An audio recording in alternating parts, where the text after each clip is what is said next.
Pues muy buenos días a todos. Daremos inicio a la mesa número 1. Un servidor, José David Calderón García, estará a cargo de la moderación. Nos acompaña como relator Ricardo Armando Aguilar García. El día de hoy tenemos la primera mesa de trabajo donde presentaremos tres ponencias. La primera lleva por título Mediación teatral en plataformas digitales de 3 centros culturales chilenos durante la pandemia, presentado por Antil Camacho, Cristian Sotolicio, Ítalo Achini de la Universidad de Chile. Una segunda ponencia estará a cargo de Héctor Valverde Martínez del INA México, que lleva por título Cuando la digitalización no es suficiente, una perspectiva de los museos en América Latina. Y finalmente, una ponencia titulada Acompañamiento emocional mediado por la tecnología, a cargo de Grace Marlene Rojas Borboa, Gladys Isela de Alba Borges y Luz Alicia Galván Parra. Les comento, contamos con 15 minutos para cada presentación y una vez terminada el tiempo de cada uno de ustedes, procederemos a una serie de preguntas y respuestas, para lo cual contaremos también con 15 minutos, en lo cual nos estará apoyando Ricardo para irnos pasando las preguntas si las hubiere de parte de los participantes o que estén dentro de nuestro grupo de Zoom en este caso. Y pues sin más, le doy la palabra a quien va a presentar la ponencia Mediación teatral en plataformas digitales de 3 centros culturales chilenos durante la pandemia.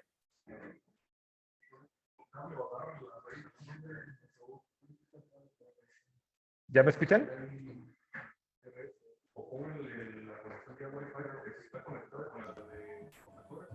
Pues no sé, maestro Antil, si quiere comenzar, porque creo que... Un segundo. Ok. Bueno, muy buenos días a todas y a todos. Voy a compartir pantalla.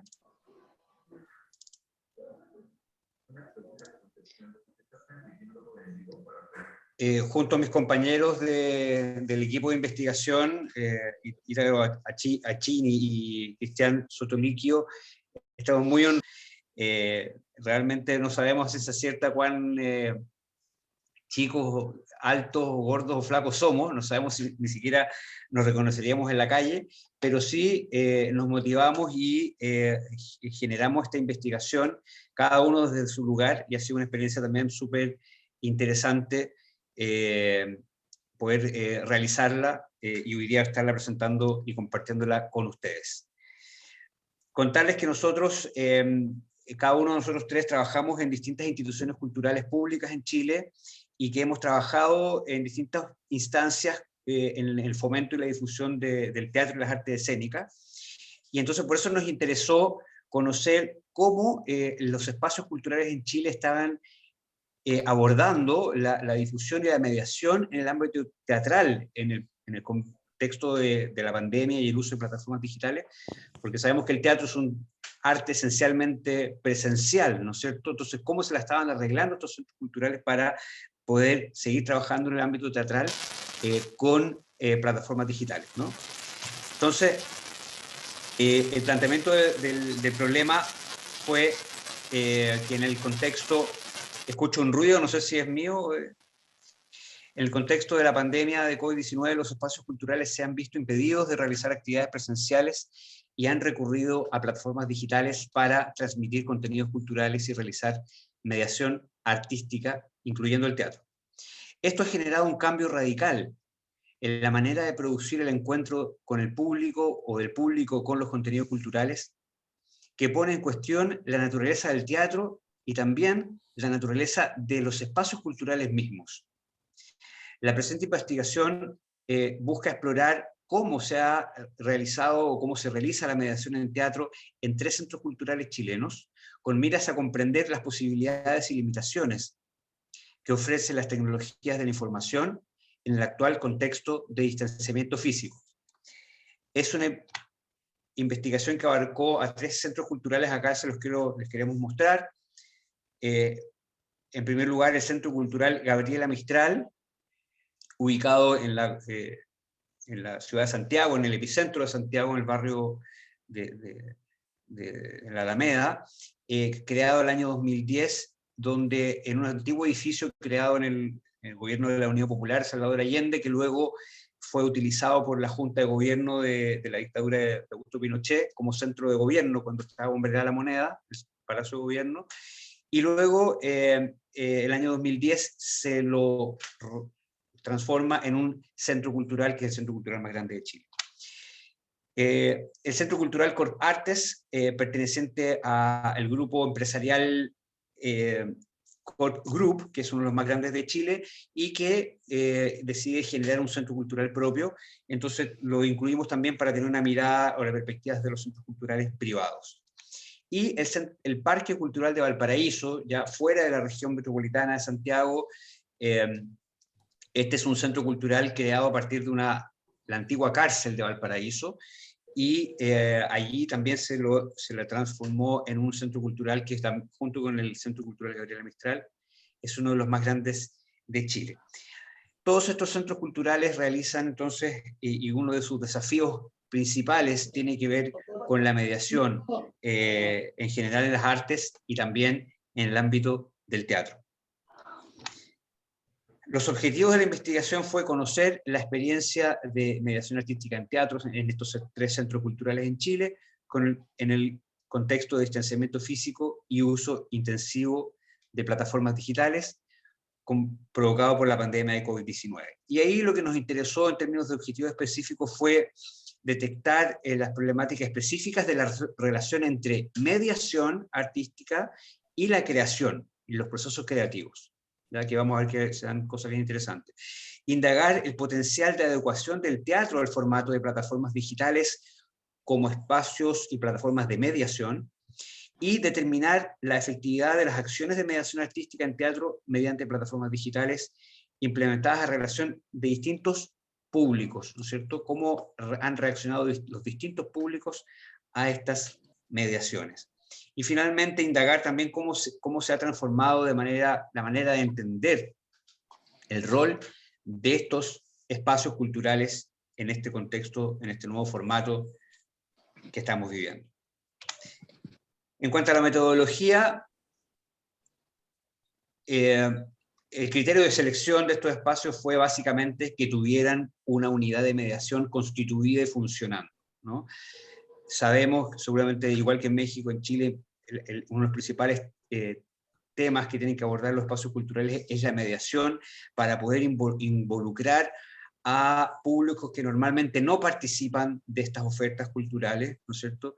En Chile tenemos un gran desafío en ese tema, donde grandes sectores de la población no participan, no entran a estos espacios, ¿ya? Sobre todo los sectores más desposeídos, más vulnerables, ¿no? Entonces, acá hay un gran desafío, y por eso que estos centros culturales dedican importantes recursos, esfuerzos para poder abordar esto, ¿no? Y la metodología fue que aplicamos una entrevista en profundidad a los encargados de mediación de cada uno de estos espacios. En cuanto al análisis de la información, que es los resultados, digamos, de lo que nos encontramos con en nuestra investigación, les quiero contar que primero nosotros tratamos de rescatar lo esencial común a estos 3 espacios, más que realizar una comparación entre ellos, ¿vale? Entonces, esto es como un poco el resultado de esos temas más.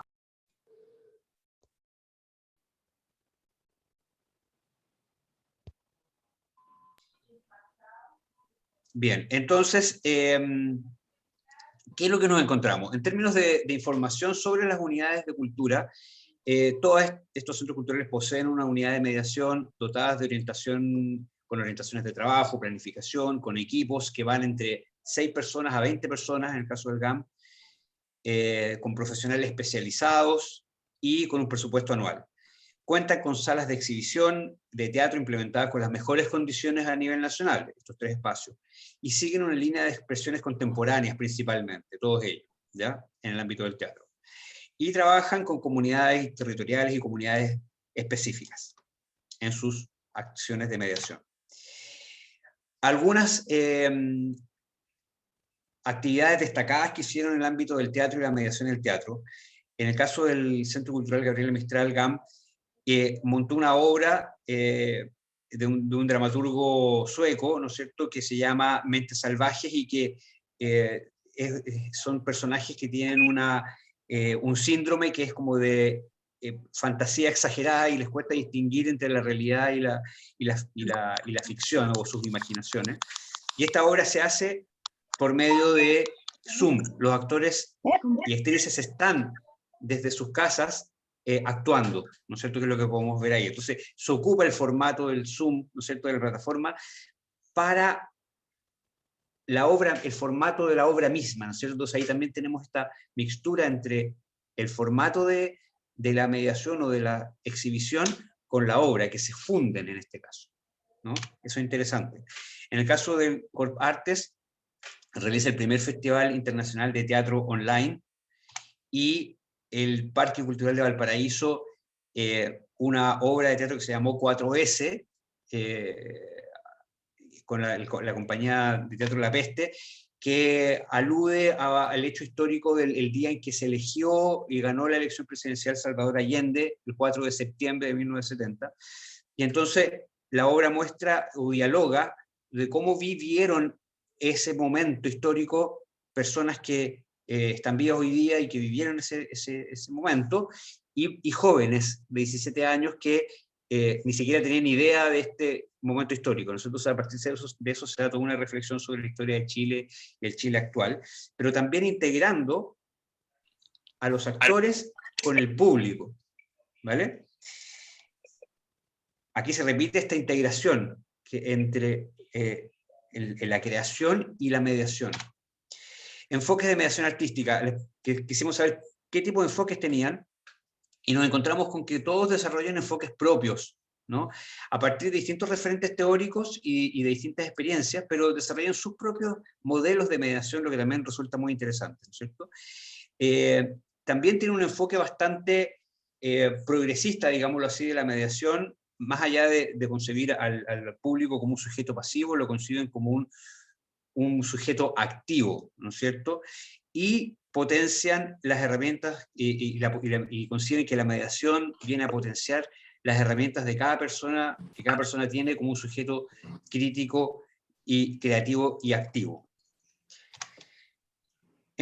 También quisimos saber en qué medida se produce una adecuación del teatro al formato de la mediación de las plataformas digitales, ¿no es cierto? Y acá todos coincidían en que en el teatro se produce un convivio, ¿no es cierto?, entre artistas y público único, ¿no es cierto?, donde el valor de lo presencial es irreemplazable, ¿no es cierto? Porque se ha preguntado mucho, ¿es posible el teatro en plataformas digitales? Ellos dicen el teatro tradicional no es posible en plataformas digitales, ¿no? Es irreemplazable lo presencial.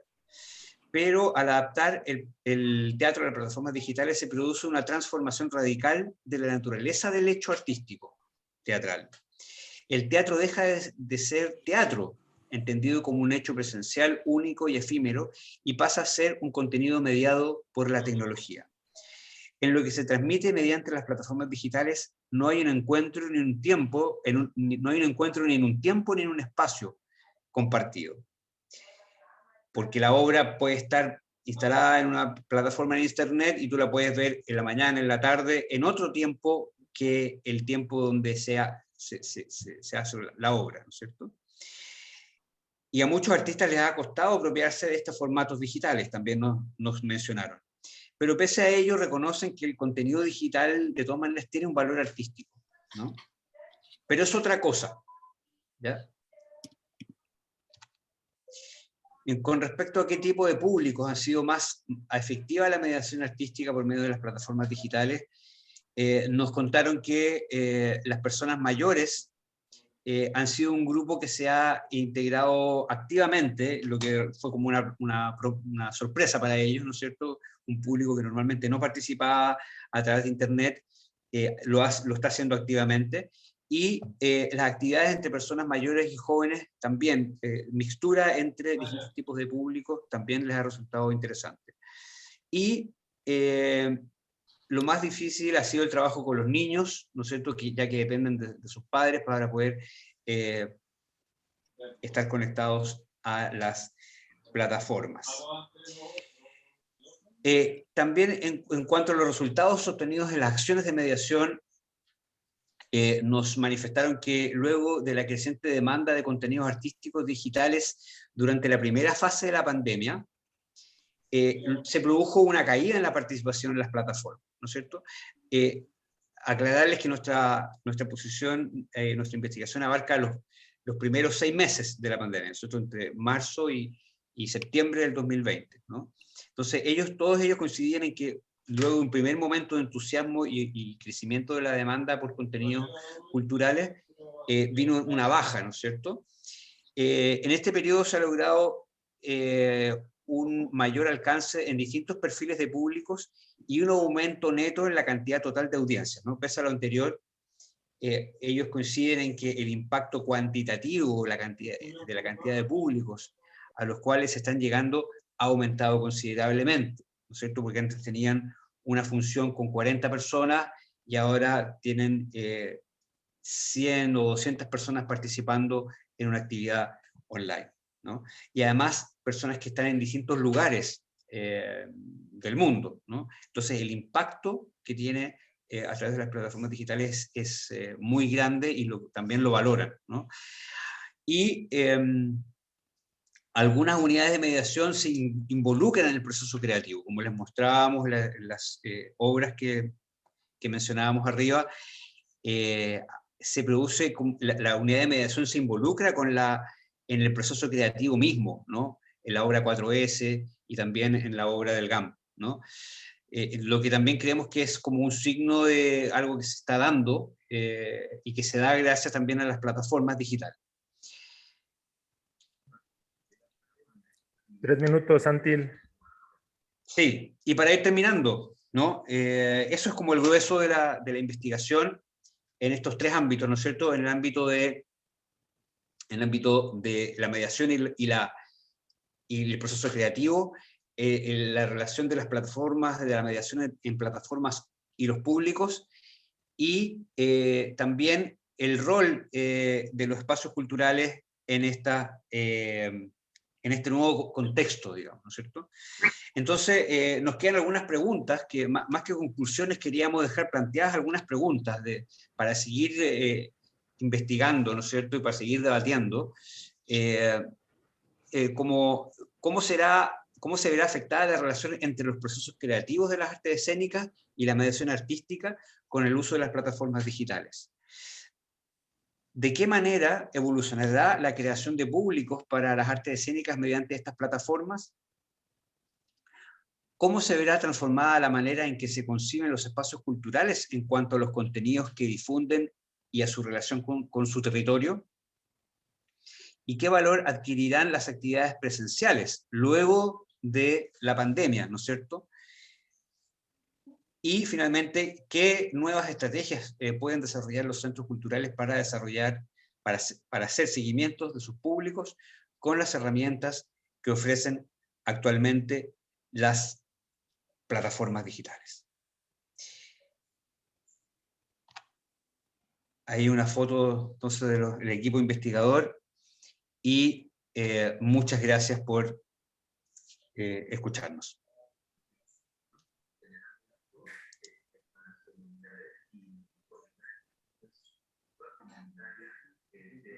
Bien, muchas gracias por tu exposición.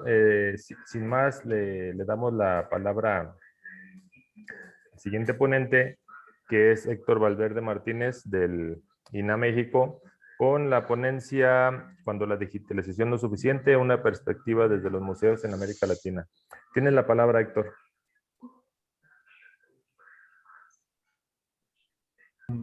Perfecto, comparto pantalla. Si me permiten compartir.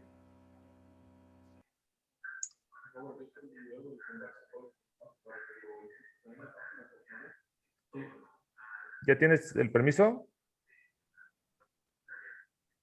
Ya tienes, Héctor. Ok. No tengo el permiso. Ay, espérame.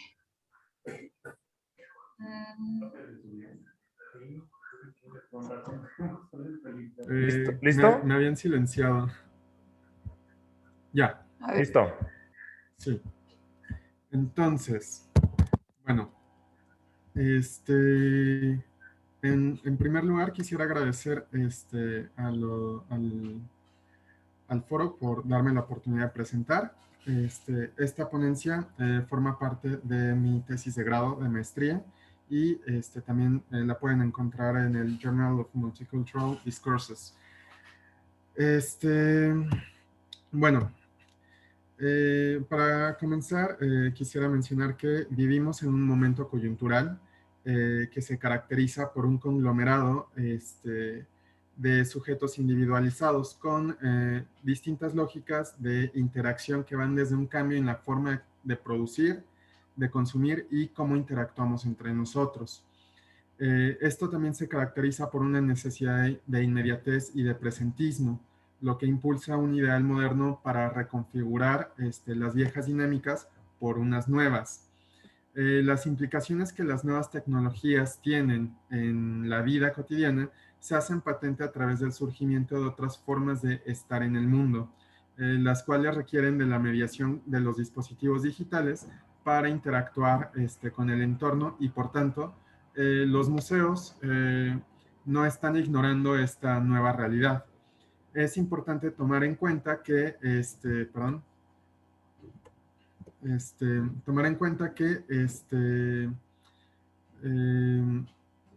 los procesos de comunicación entre las personas y es cada vez más mediado por los dispositivos digitales, por lo que se han establecido nuevos paradigmas, tanto en las formas de producir, de interactuar con el mundo y de vivir a través y con los dispositivos digitales. Y es a partir de esto que se construyen nuevos sistemas sociales. En ese sentido, las ciberculturas en las que parecen vivir las sociedades actuales están ampliando las experiencias sociales ya disponibles de los grupos hegemónicos.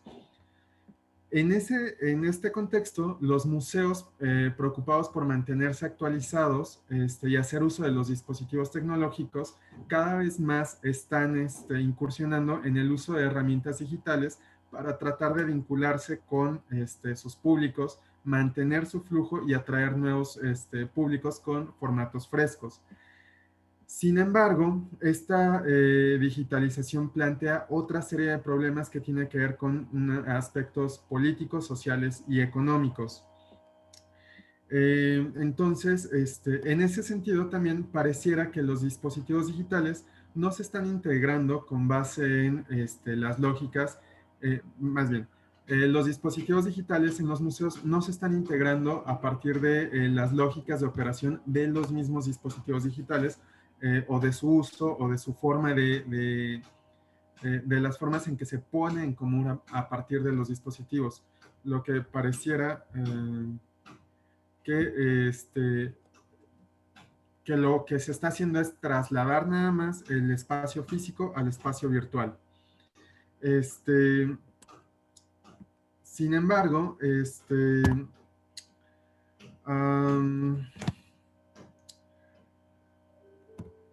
bueno, en ese sentido también es importante tomar en cuenta que el uso de los dispositivos digitales en México y América Latina en general tiene tres momentos. En 1980, cuando se empezó como a descubrir todo se empezaron a introducir. En 1990, cuando los dispositivos ya empezaron a tener un uso más,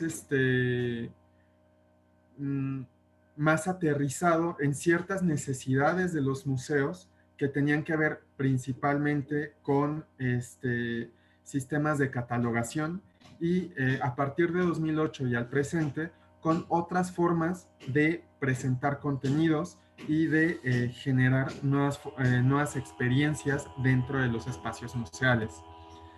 En este sentido, también es importante tomar en cuenta que existen distintas realidades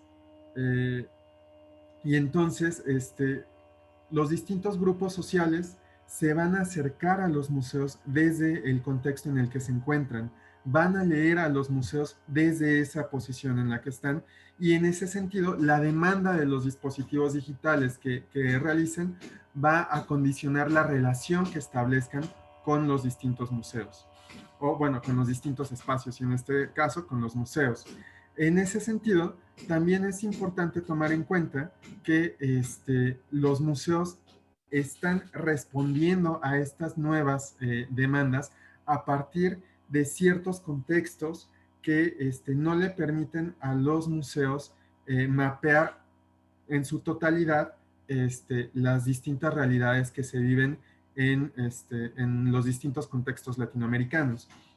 Es por esto que la mayoría de los museos parten desde un punto de privilegio, donde la agenda de los grupos hegemónicos va en contra de las necesidades del resto de la población, y entonces se están imponiendo estas necesidades ante otras formas de poner en común que están estableciendo las personas en distintos contextos. En ese sentido, estas agendas políticas están presionando a los museos para que introduzcan los elementos digitales a partir de una economía capitalista desenfrenada, en donde los museos están buscando atraer una cantidad cada vez mayor de visitantes, lo que le va a representar en un número mayor de públicos, que eso se va a ver traducido en mayor capacidad de gestionar recursos para los mismos museos. Bueno, de igual manera, por otra parte, el museo tampoco parece estar dispuesto a cambiar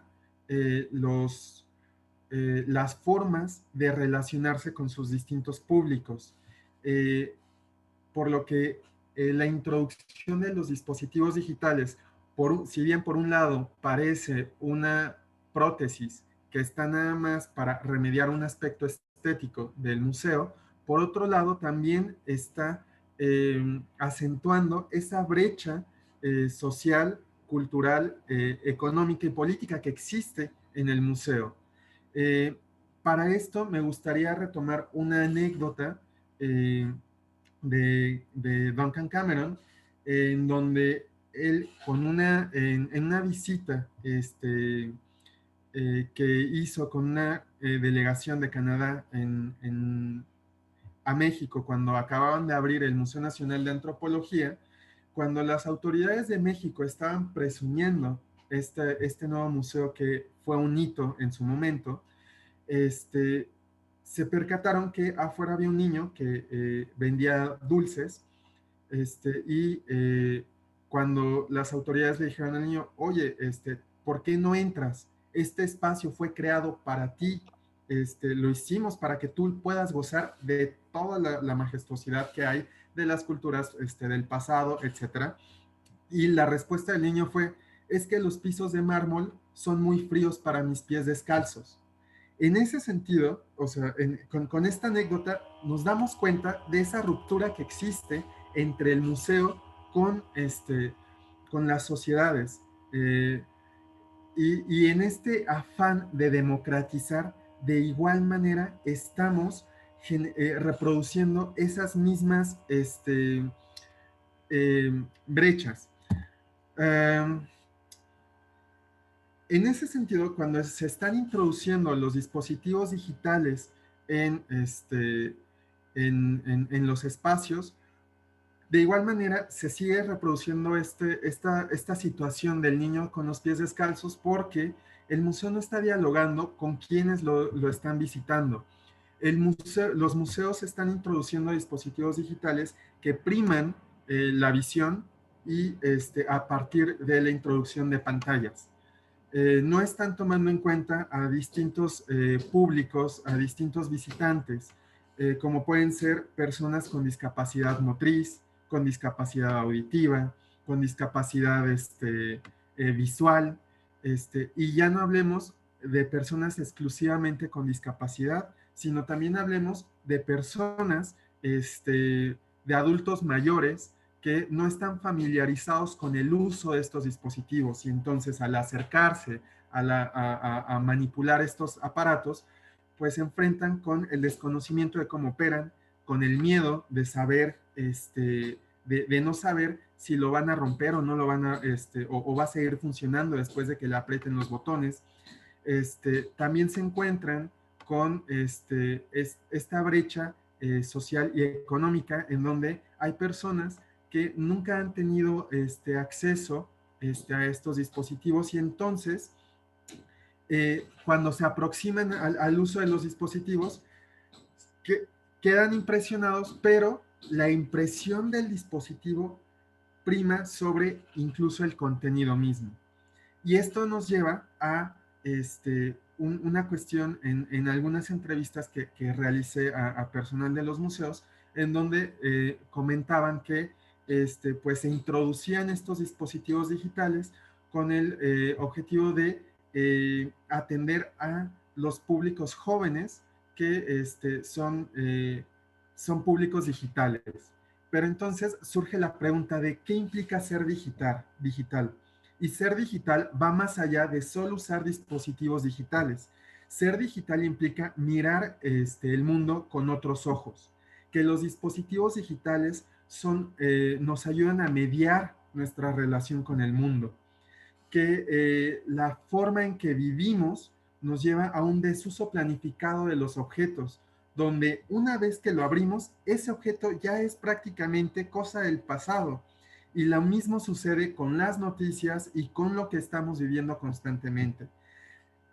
Esto nos lleva de igual manera a una vida etérea, al derrumbe incluso de las barreras físicas, en donde, como ya mencionaba Antil Camacho en su presentación anterior, pues ya no es necesario que estemos presentes en el mismo espacio para compartir. Lo estamos viviendo ahorita. O sea, Antil está en Chile, yo estoy en Ciudad de México, veo que hay gente de Honduras, de Guatemala, de Sonora, etcétera. Y de igual manera, el ser digital implica también la portabilidad de llevar el mundo en nuestras manos y poder consultarlo en todo momento. En ese sentido, esto nos lleva a otra forma de ver el mundo y por tanto de darle orden. Aquí quisiera retomar esta frase de Gándara, bueno, esta cita de Gándara que dice que los desarrollos tecnológicos llegaron para quedarse, pero sin nuevas estrategias de comunicación ni comprensión del funcionamiento ni de la ecología de estos medios, la efectividad en los museos se va a ver reducida y si no es que limitada. Esto, pues, es a lo que me refería con lo que les comentaba hace un momento, de esta introducción de los dispositivos de manera prostética, lo que busca nada más ser atractivo al ojo, pero sin tener un contenido más allá de trasladar el museo físico a la pantalla, lo que nos llevaría a nada más poner una presentación de PowerPoint en una pantalla táctil. ¿Cuál es la diferencia que podemos tener entre esta pantalla táctil con la presentación de PowerPoint a lo que puedo ver desde mi propia computadora? Entonces, hay que pensar en el uso que puede tener esta pantalla táctil para decidir si se va a emplear o no. En ese 2 sentido, minutos, Héctor. Los distintos usos de los dispositivos son para la preservación de la herencia cultural que resguardan los espacios, para dar mayor acceso y participación de los públicos, para estimular los sentidos, con un objetivo de ocio y educación, y está bien también que tengan un uso estético. Los desafíos de migrar al mundo digital, que como se menciona son, bueno, como he tratado de aterrizar es falta de energía eléctrica en algunos espacios. Esto complica su implementación y su operación. O sea, se pueden, hay espacios donde se han introducido dispositivos, pero con cortes constantes de energía eléctrica se vuelven inoperantes. El ancho de banda de red, que no se tengan recursos económicos, materiales y humanos disponibles, que los recursos humanos no estén capacitados y la brecha digital existente entre el centro y la periferia de igual manera es lo que son de los problemas que encontramos. En ese sentido, lo que se ha encontrado es que las brechas existentes en el mundo físico y en el mundo social y económico, como ya lo hemos venido arrastrando hasta el siglo XX, con la introducción de los dispositivos digitales, se han reproducido e incluso se han exacerbado. Y pues, gracias.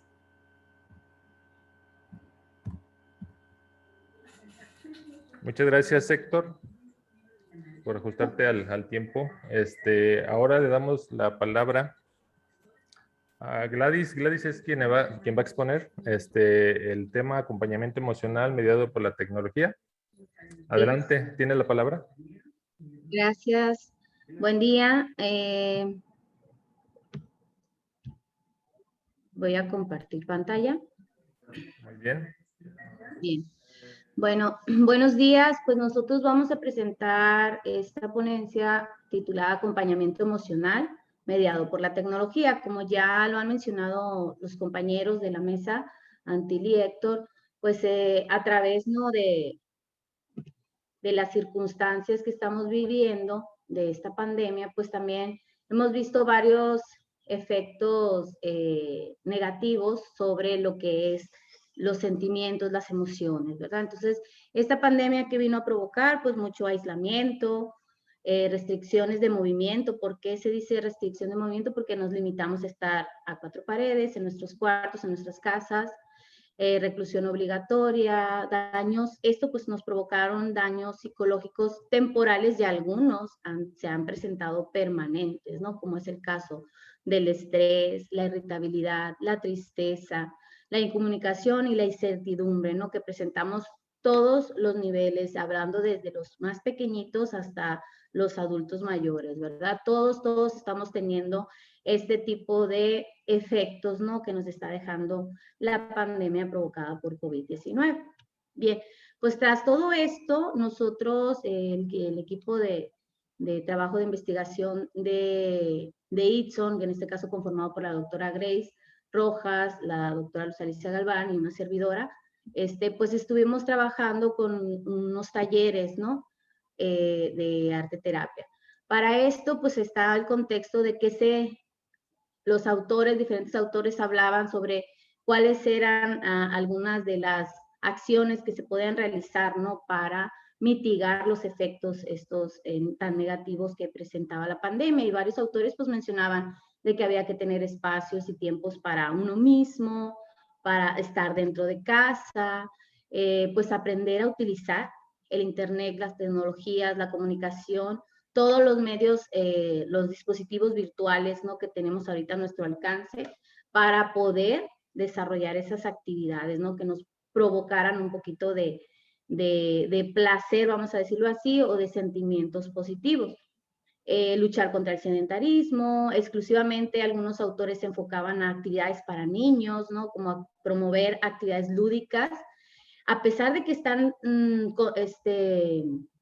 que se están, no sé, se me va la palabra, se aconseja para que sean para niños, las actividades lúdicas nos ayudan a todos, ¿no? O sea, para los efectos que se mencionaron anteriormente, las actividades lúdicas son algo de que refuerzan mucho mitigar esos efectos, ¿no?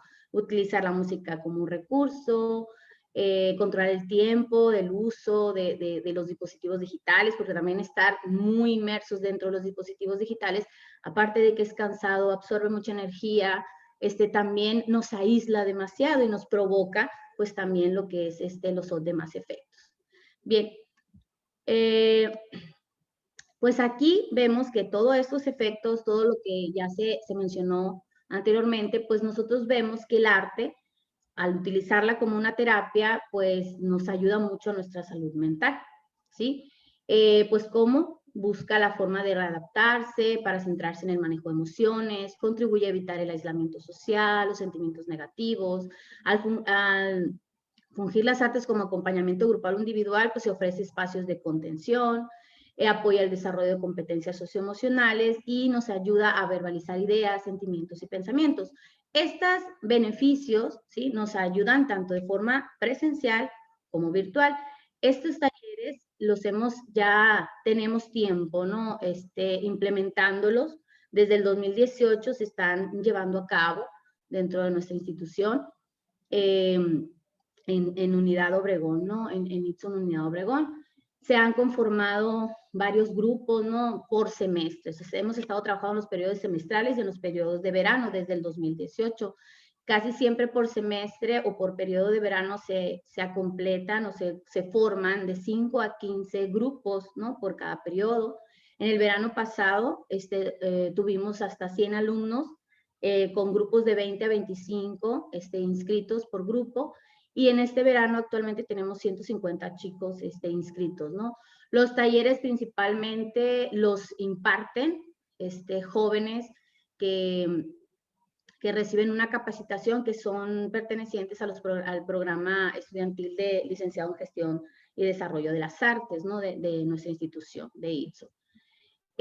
Aquí, el valor que tienen estos talleres, con o sin pandemia, sí, siempre es buscar actividades grupales, que se descubran y se reinventen las personas, se minimice la ansiedad y la desesperación, que se ayude a conseguir paz, tranquilidad interior, que las artes relajen y den sentido, ¿no?, a lo que vives, cambiar tu visión y sentido de lo que se está haciendo, ayudar a las personas a sentirse autorrealizadas e incide en el desarrollo personal y social, ¿sí? Bueno, aquí nosotros hicimos como un tipo una comparativa, ¿no?, de cómo de la forma presencial que ya veníamos trabajando nos tuvimos que migrar a la parte virtual, ¿sí? Por eso es que el acompañamiento emocional siempre se ha pensado, pues, que es acompañamiento emocional persona a persona, de forma presencial, que estás ahí, que lo apoyas. Las terapias, ¿cómo son? Pues bueno, a través de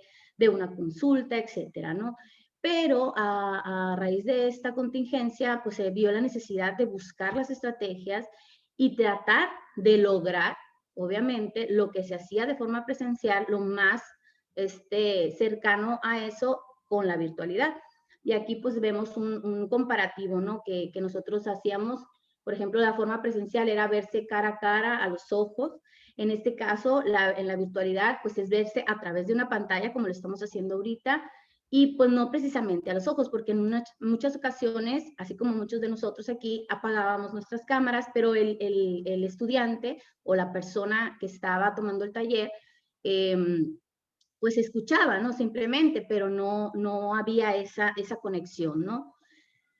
En forma presencial se trabaja en equipos, en forma virtual, la mayoría de las veces era grupal, ¿sí? El trabajo era más grupal, con los 10, 15, hasta 25 chicos dentro de una sala. Si había la posibilidad económica de tener el Zoom con paga, pues se hacían los pequeños grupos, ¿sí?, donde se trabajaba. Pero por lo general los chicos se trabajaba de forma grupal, ¿no?, ya hablando con la modalidad virtual. En la parte presencial se hablaba de un empleo de método directo, ¿sí? Ahorita vamos a hablar los métodos que se utilizan para la arte terapia. En el caso de la virtualidad se utiliza el semidirecto o directo. Algunas veces llegamos a pasar al directo. En la presencial se muestra el trabajo plástico realizado. En lo virtual tienes la opción de mostrarlo durante la sesión o de subirlo a una plataforma o a un grupo de WhatsApp utilizando las redes sociales, ¿no?, que ya se tienen. También en lo presencial, pues se proveía, nosotros mismos los instructores, se proveían del material para el trabajo plástico. En el caso de lo virtual, pues se tiene que hacer con lo que existe en casa, ¿no?, con lo que tengan, el material que tengan a su alcance de mayor facilidad, ¿verdad? En lo presencial, pues se podía la modalidad de trabajar en parejas. En el caso de lo virtual, como ya lo mencionamos antes, pues al menos que se tuviera el Zoom de paga para generar esos pequeños rooms, los pequeños salones virtuales para agrupar personas. Bueno. Bien, ¿cuáles fueron las ventajas y desventajas de movernos a la parte virtual, ¿no? De este acompañamiento mediado por la tecnología. Pues principalmente una ventaja era que podías acceder desde casa. Entonces, eliminabas el gasto de traslado, de tenerte que mover a retirado de tu casa, etcétera, ¿no? Aprovechabas el tiempo que estabas en tu casa. ¿Por qué? Porque lo que nos ocasionaba el reclutamiento, ¿no? Por la contingencia. Las sesiones por videoconferencias o videollamadas, pues brindaban a veces seguridad, porque muchas personas no les gusta mucho estar frente a otras personas, y estar en videollamada, pues se sentían más cómodos porque pues estaban viéndolos a través de una pantalla, ¿sí? El poder decidir en qué momento prender, ¿sí? La cámara, pues también no como que era algo beneficioso, y se animaban mucho más, ¿no? A estar presentes y por lo menos escuchar. Pero en la contraparte, en las desventajas, en algunas ocasiones estas ventajas se convertían en desventajas, ¿sí? ¿Por qué? Pues también el estar en casa nos provocaba que a veces no estaba el espacio óptimo para realizar algunas de las actividades, los sonidos que se escuchaban alrededor de donde estábamos presentes realizando la sesión, pues también perturbaban un poquito, ¿sí? La vergüenza de mostrar parte de la casa, de nuestra casa, de nuestra intimidad, los ruidos ambientales, el que los integrantes pasaran y preguntaran, los integrantes de la casa, pues también era una desventaja, ¿no?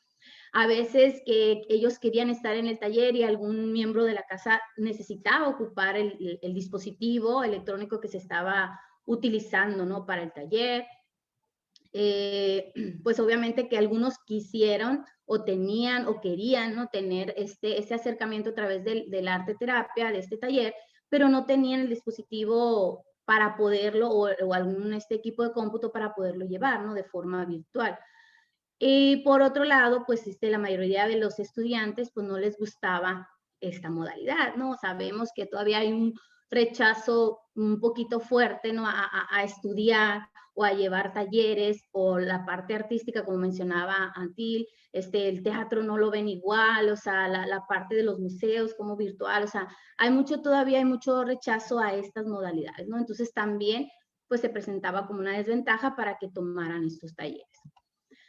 Bien, la metodología que nosotros aplicamos durante todas las intervenciones siempre pues ha sido emplear las artes y la terapia pues como forma de acompañar a los estudiantes, ¿no? Ante esas dificultades educativas, personales, sociales, psicológicas, esto a través de la expresión plástica, ¿sí? Como tales como los elementos de la danza, el teatro, la música, todo esto para generar procesos de transformación positiva. Esto, como ya se mencionaba, se venía dando desde antes de la contingencia, ¿no? O sea, todos estos problemitas que nosotros veíamos a veces, el estar inmersos en todas las actividades de la escuela, de todo lo que era la dinámica entre la escuela, el trabajo, sus sentimientos personales y demás, pues generaban, ¿no? Ese estrés, todo esto, efectos que nosotros ya mencionábamos anteriormente, y que se han venido padeciendo y que obviamente se intensificaron mucho más a través de la contingencia por COVID-19. Bueno, en estos periodos nosotros ofrecimos, en el periodo del que estamos hablando de esta investigación o de esta recopilación de datos, ¿no? Que tenemos, se ofrecieron en el periodo de enero-mayo, ¿sí? En el semestre que trabajamos anteriormente, 5 talleres de arte terapia, y se atendieron a una población de 50 universitarios. ¿Sí? Aquí se impartieron pues sesiones a través de las plataformas como Zoom, Classroom, etcétera, por medio de los estudiantes, como ya les mencionaba, de licenciatura en Gestión y Desarrollo de las Artes. A estos chicos, ¿cómo participan o cómo los dejamos, ¿no? Que ellos se hagan cargo del taller? Bueno, estos chicos ya tienen su capacitación para participar dentro de este programa, tienen que haber llevado sus 2 materias de arte terapia, que son parte de su currícula, ¿no? Como licenciados al estudiar la carrera. Aparte reciben una capacitación y una certificación en arte terapia por parte del equipo investigador y demás, y ya de esta forma ellos ofrecen sus talleres en los diferentes horarios que ellos propongan para que los demás alumnos, los estudiantes, se inscriban, ¿verdad? Y también, pues al inicio de estos talleres se les aplica un instrumento de entrada y al final un instrumento de salida. 2 minutos, Gladys. Ok. Entonces, de esa forma, pues se realizan de 10 a 20 sesiones, ¿no? En el semestre. Rápidamente me voy a saltar un poquito la metodología, como ya les mencionaba anteriormente, era directiva, no directiva y semidirectiva. En cuestión de los resultados, sí, veíamos una diferencia, ¿no? Del modo de pensar al inicio con respecto al de salida, ¿no? Para la apreciación sobre las actividades plásticas que muchos no les favorecían y que les encanta, ¿no? Les empezó a gustar mucho de esa forma, la confiabilidad de comentar sus cosas, etcétera, ¿no? Y uno de los comentarios principales que hacían era que les gustaban mucho las experiencias, los 50 estudiantes caían en estos comentarios, que las instructoras o los instructores eran muy agradables y su compañía les era muy beneficiosa. Y ya como conclusiones rápidamente, pues es interesante cómo la contingencia pues llevó a los extremos y de esa misma forma pues nos ayudó a resurgir para con la tecnología afrontar este reto, ¿no? O sea, sabemos que la arteterapia era a partir de lo presencial, entonces mediamos con la tecnología y tratar de lo más asemejado a la presencialidad poderlo utilizar, ¿no? A través de estos talleres. El acompañamiento mediado por tecnología, pues se otorga beneficios significativos, ya lo estamos observando. Y también, pues la mediación tecnológica debe ser una labor de mucha empatía y valor al servicio. O sea, todas las personas que trabajamos en esta parte y trabajarlo todavía virtual, de forma presencial es muy necesario, pero todavía trabajarlo virtual se necesita mucho empatía y mucho valor al servicio, ¿no? Y pues esto sería todo por nuestra parte. Pues muchas gracias por tu exposición, estimada Gladys. Y pues con esta ponencia cerraríamos las 3 ponencias que contemplan esta mesa número 1 y es momento de hacer preguntas si es que las hubiere. Por aquí ya tenemos una pregunta en el chat de aquí del Zoom y vamos a verificar si en redes sociales por ahí hubiera alguna pregunta. Ahorita el redactor tomará nota, pero por lo pronto, si gustan, empezamos con esta primera pregunta que está dirigida a Gladys. Dice para Gladys, el hecho de hacer estas sesiones de arteterapia de manera virtual, y viene la pregunta, ¿no deja caber la posibilidad de que los participantes manifiesten por la pantalla emociones fingidas, es decir, oculten sus verdaderas emociones durante la reunión virtual? ¿Qué reflexiones podríamos hacer acerca de esto? Adelante, Gladys, si gustas contestar. Sí, quizás esta también es una de las ventajas. De hecho, lo que ya mencionaba, que apagaban las cámaras, ¿sí? Aparte de que para ellos era ventaja para poderlo tomar, era para nosotros como terapeutas, arteterapeuta, pues no podríamos lograr ver, ¿no? Qué sentía, ¿no? Porque parte de la arteterapia es analizar el sentimiento, la cara, ese contacto que mencionábamos. Sí puede ser, sí es de hecho una desventaja, sin embargo, pues se ha tratado a través de ejercicios y la reflexión, como él menciona, que reflexionamos acerca de esto, pues hay que tratar de, por lo menos, trabajar, lograr un acercamiento con las personas y pues los muchachos tratan de ver todos los diferentes medios para lograr ese acercamiento y a lo mejor de forma personal, ¿sí? A través de una llamada, a veces también hacían a través de una llamada de WhatsApp de individual, no en el grupo, para ya que se pudieran abrir un poquito más, ¿no? Los participantes y ahí se podía notar un poquito más los sentimientos ya más reales, ¿no? Pero sí, o sea, sí es una desventaja y pues la reflexión es seguir trabajando. Ahora, de hecho, en la modalidad de verano, sí, ahora sí se pide que siempre esté presente la cámara encendida. Es una nueva modalidad que estamos viendo a ver cómo nos funciona para de esa forma poder estar analizando los sentimientos y lo que ellos expresan, ¿no? Perdón, una pequeña interrupción. Se le pide a todos los presentes que pongan en el chat presente para hacer el registro de su asistencia. Correcto. Pues ahí está la invitación para hacer el registro de su presencia pues dentro de la mesa. Bien, por aquí ya hay una pregunta para Antil. Dice, se la leo. Ay, ya me la borré, ya se me movió. Cuando se están poniendo todos presentes, se me mueve. A ver. Dice, Antil, agradecer que hayas compartido los hallazgos de la investigación. Preguntarte respecto al primer festival de teatro online. ¿Qué nos puedes compartir en relación a inclusión-exclusión tecnológica? Adelante, Antil. Puedes compartirnos tu respuesta. Sí, hola. Mira, nosotros no conozco la información en detalle de eso en relación al Festival de Teatro Online. Simplemente nosotros la trajimos a colación porque nos mencionaron que fue una actividad que hicieron, contaron un poquitito que les había resultado muy bien, ¿no es cierto? Tuvieron un muy buen público, pero no tengo ese detalle, ¿ya? Lo que sí te puedo comentar es que justamente yo creo que ese es un tema súper relevante de poder investigar, ¿no es cierto? Que también nos hacíamos esa pregunta, ¿no? ¿Cuáles son las nuevas brechas, también a la luz de también lo que planteaba nuestro compañero recién, las brechas que se están reproduciendo en todo el tema del acceso a la cultura y al teatro en plataformas digitales, ¿no? Que sin duda que están ocurriendo, ¿no? Seguramente se están reproduciendo nuevas brechas, ¿no?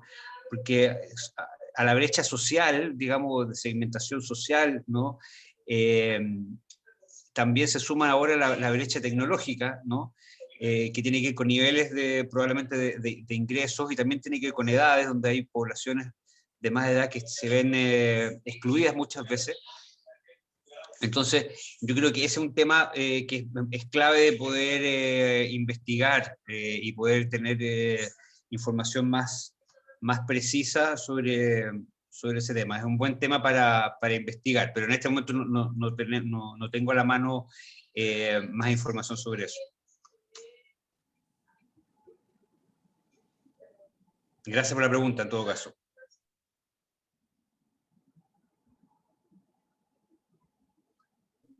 Tenemos otra pregunta para Gladys. Gladys Isela dice, ¿las sesiones de arteterapia se pueden comparar o tienen tintes de tutoría y seguimiento de los estudiantes? ¿Y un estudiante es capaz de soportar y llevar las inquietudes, así como la responsabilidad de atender sus pares, ya que para ser arteterapista se requiere de especialización y manejar diferentes campos de preparación para atender a los estudiantes? Sí, ok.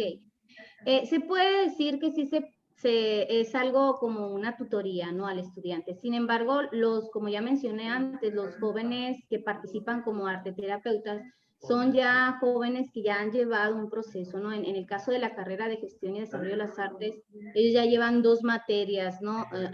Sobre arteterapia, y aparte reciben una certificación y capacitación para poder ser arteterapeuta o tutor, ¿no? En este caso de sus pares, de sus compañeros, y los van guiando, ¿no? Como tú lo mencionas, que si es como tutoría, sí, se puede mencionar que sí, porque ellos los van guiando, los van apoyando, pero para esto ellos necesitan estar con esta capacitación de haber llevado, o sea, las personas que participan del programa, pues se les pide esos requisitos, ¿no? Que tengan ese perfil, que ya hayan cursado sus 2 materias de arteterapia, que reciban la capacitación y la certificación en arteterapia para poder apoyar a sus otros compañeros, ¿sí? Entonces, realmente los alumnos que recibimos ya dentro de los talleres no son alumnos de Gestión de las Artes, la mayoría de los alumnos son de otras carreras que no tienen, pues muchas veces esta facilidad, ¿no? De tener clases de arte o de cultura, y esto pues les llama la atención, y por eso se apoya un poquito más, ¿no? El trabajo. Espero haber resuelto la duda. Por aquí tenemos otra pregunta en redes sociales. Preguntan para Héctor. ¿En qué grado mejora o afecta la experiencia estética y la generación de emociones la digitalización de los museos? Adelante, Héctor. Pues depende. Depende de la familiaridad que tengan los usuarios con los dispositivos empleados y la familiaridad que tenga el mismo museo y los recursos con los que cuenta el museo para generar una experiencia distinta que amplíe la experiencia estética que se pueda tener. Es importante tomar en cuenta que los dispositivos digitales como extensores de una experiencia estética van a estar en relación también con los productos a los que están familiarizados, con los que están familiarizados las personas. Esto quiere decir que las personas van a valorar estos contenidos a partir de lo que ellos están, con lo que están familiarizados. Si son personas que tienen acceso a juegos online, que tienen acceso a pantallas con resoluciones 4K, con velocidades de internet y por tanto velocidades de gráficos amplios, pues a partir de eso es que van a medir la experiencia estética que puedan tener en el espacio museal. Si por el contrario tenemos personas que no están familiarizadas o no están tan relacionadas con estos dispositivos, con estos medios o formas de mediar la realidad, pues van a ser más complacientes con la introducción de dispositivos que probablemente no tengan la capacidad que pueda tener una consola de videojuegos. De igual manera, la experiencia estética no nada más se mide en eso, sino con la capacidad de asombro y de generar otras formas a partir de lo que ya existe. Es decir, si nosotros tenemos una proyección de videomapping en la fachada de un inmueble o dentro de una misma sala de exposiciones, esta experiencia inmersiva o de extensión de los sentidos también nos puede generar otro tipo de sensaciones, no necesariamente con una reproducción fidedigna de algo que se está viendo, sino una recomposición. No sé si respondí la pregunta. Gracias, Héctor, por tu respuesta. Por ahí tenemos tiempo para un par de preguntas más. Hago la pregunta que está dirigida a Antil. Dice, para Antil Camacho, ¿llevaron a cabo acciones para dar seguimiento a los públicos que cautivaron y cómo y cuáles fueron los resultados? Adelante, Antil. Sí, sí, nos comentaron que cada espacio cultural ha realizado acciones para hacer un seguimiento de los públicos en este contexto de pandemia. Parque Cultural de Valparaíso es un estudio específico, el GAM tiene un sistema constante de estudios de público, y entonces ahora lo que nos comentaban como hallazgos más interesantes es que se incorporan nuevos públicos que antes no estaban, ¿no? Como los adultos mayores. La dificultad de incorporar a los niños, ¿no? Que si bien son un público prioritario para ellos, pero ahora con las plataformas digitales es más difícil llegar a niños menores de edad, ¿no es cierto? Porque requieren del acompañamiento de sus padres. Entonces ahí habían dos ámbitos, y también nos hicieron hincapié en que de alguna manera se sigue reproduciendo de alguna manera las brechas que existían antes de la pandemia, ¿no? Donde los estudios de público han demostrado, por ejemplo, los estudios de público del Centro Cultural Gabriela Mistral, desde los 2011 hasta ahora, como un porcentaje, el primer año cuando se abrió el Parque Cultural, el GAM, el Centro Cultural Gabriela Mistral, el 65% de su público era de los tratos sociales más altos de la sociedad chilena, ya que en Chile era la nomenclatura ABC1, ¿no? Y en cambio los sectores medios representan un público mucho menor, y los bajos casi inexistentes, o sea, que prácticamente no entran a este centro cultural, ¿ya? Entonces hay una problemática ahí enorme, ¿no es cierto?, social y política, porque estos centros culturales los financian todos los chilenos. Entonces, pero sin embargo, hay una gran dificultad para que hayan públicos más amplios que participen, y ahora con la pandemia esa tendencia, ellos veían, o los que un par de centros culturales nos comentaron que veían que se mantenía esa tendencia. Gracias por la pregunta. Muchas gracias, Santil. Por aquí sigue habiendo algunas preguntas. Una la voy a hacer en forma de comentario, que está dirigida a Gladys, que dice que si algún medio para contactar con Gladys para más información sobre arteterapia, y la ligo a otra pregunta que le hacen a ella, que preguntan cómo es la certificación de los estudiantes para ser arteterapistas. La certificación es lo que trabajan los muchachos, se documenta, ¿no? Y se entrega durante los cursos que llevan en su materia, en su carrera, perdón, en su currículum, y se entrega al Centro Integral Amarte, que está avalado, ¿no?, por la SEP para la certificación, y ese centro está en Hermosillo, nosotros estamos en Ciudad Obregón, Sonora. Entonces se envían esos trabajos y allá se emite la certificación y se avala para que los muchachos puedan trabajar. ¿Y lo de algún contacto para contactar? Claro que sí, está en el chat. Voy a poner el correo. De hecho, voy a poner el correo de mi compañera, que es la coordinadora de la materia, la especialista en arteterapia principalmente, para que también puedan recibir un poquito de más asesoría. De hecho, pues estamos en la disposición de apoyarles y de replicar esos talleres en donde estén, ahora aprovechando la tecnología, pero ahorita les paso el correo. Muchas gracias. Ya para cerrar, una última pregunta para Héctor. Preguntan, ¿qué piensa acerca de que los medios digitales apoyen, en este caso, los museos? Dice, ¿existe el riesgo de que los visitantes ya no hagan su visita presencial? Tengo sentimientos encontrados con el uso de dispositivos digitales en los espacios museales. Por un lado estoy a favor.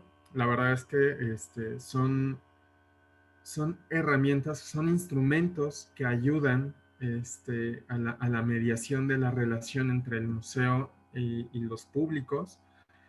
Ayudan en la mediación entre los contenidos, para que se puedan aterrizar al horizonte de pensamiento de las personas. Sin embargo, si no se tiene un respeto por lo que implica la digitalización, los dispositivos digitales pueden llegar a ser algo más, pueden caer en la espectacularidad, carente de un contenido que va a llevar a que el visitante o los públicos ya no tengan esta relación, o ya no encuentren en el museo como un espacio de reconocimiento de ellos mismos.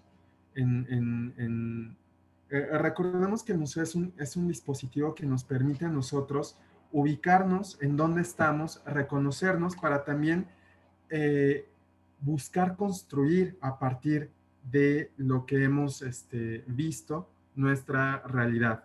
Entonces, si los dispositivos digitales no son empleados con cuidado, se tiene el riesgo de que el museo se vaya por otro camino. Ahora, si la pregunta menciona que se corre el riesgo de que las personas ya no vayan al museo, dudo que eso suceda.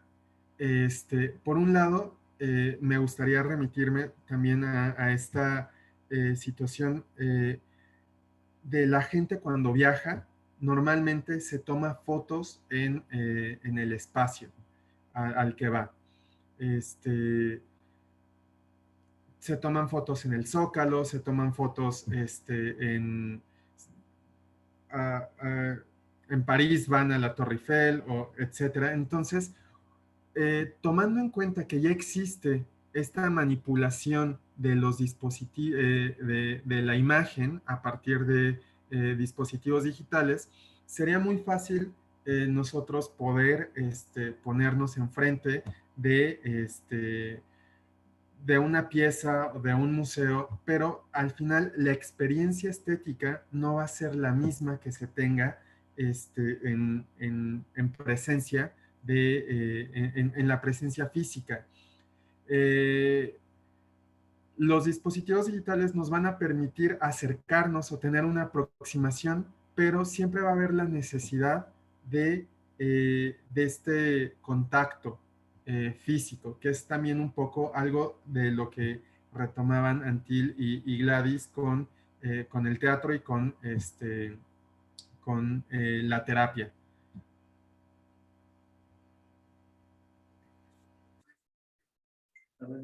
Pues muchas gracias por tu respuesta, estimado Héctor. Y pues prácticamente con esta intervención damos pie a cerrar esta primera mesa de trabajo. Agradecemos la participación de quienes estuvieron dentro de esta plataforma de Zoom y evidentemente pues también a los ponentes agradecemos su participación. Y si no hay más, pues prácticamente con esto cerramos la transmisión. Les agradezco mucho y pues hay coloquio todavía por delante. Muchas gracias a todos. Gracias, hasta luego. Hasta luego, saludos a todos. Muchas gracias, saludos. Gracias, un gran gusto. Saludos de Chile.